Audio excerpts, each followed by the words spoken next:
Ayan, narito po ako sa Kalumpit, Bulacan. Ayan po. Nung nagkaroon po tayo ng tag-ulan nung nakaraang buwan po, ang tubig po rito hanggang bewang. Dito po kasi sa Kalumpit, Bulacan, napakalaki po ng tubig pag po bumabaha. Ayan, narito lang po ako sa may subdivision. Ito po yung pagtitignan nyo po siya, para po siyang hindi subdivision. Ayan po, oh.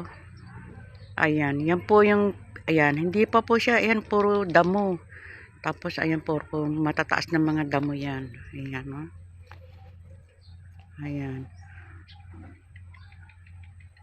Nung baha dito, hindi ka po makakapasok, hindi kayo nagbabangka. Bago po kayo makapasok, magbabangka po kayo rito. Ayan. Nakakatakot po rito nung baha, kasi may mga makikita po kayong ahas na lumalangoy.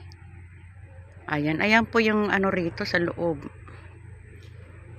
Ayan, nakakatakot po rito, lalo po sa gabi. Baka po mamaya may makasalubong tayong ahas. Ayan, ayan po yung, dito po yan sa Kalumpit, Bulacan.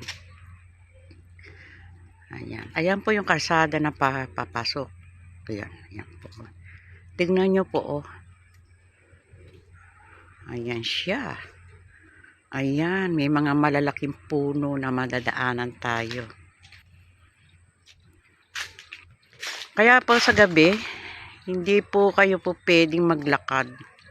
Kasi, ang style po nito dito sa Kalumpit, parang ano, para po bang nasa bundok ka. Ayan, maraming talahib. Ayan. Ayan po, ayan o. Hanggang to po yan sa dulo. Ayun, may makikita po ka isang bahay.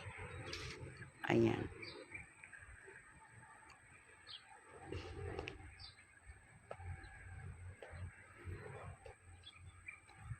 Style probinsya po kasi siya.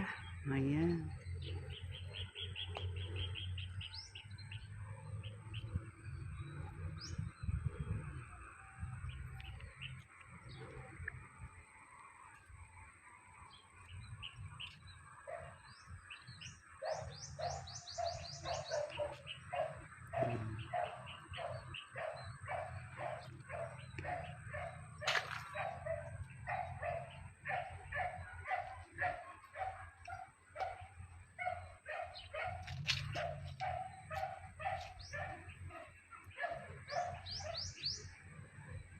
Ayan, wala po kayo makikitang tao.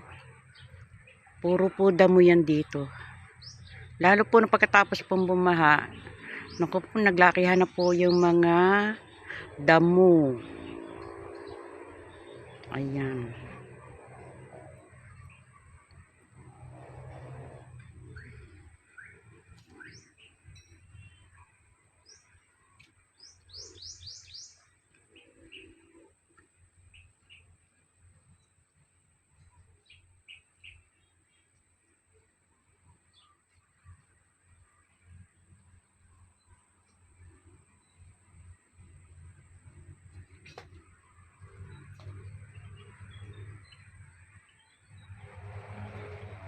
Ayan, probinsya po tayo.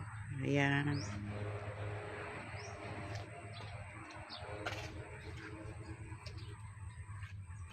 Ayan, ganyan po katindi rito.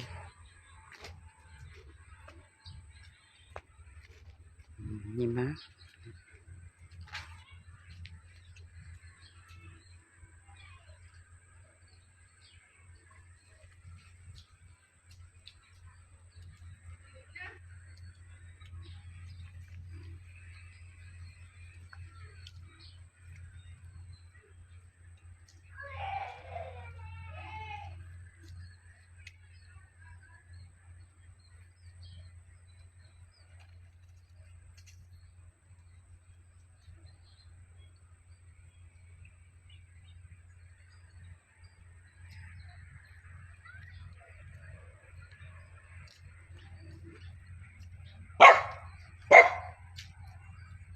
So,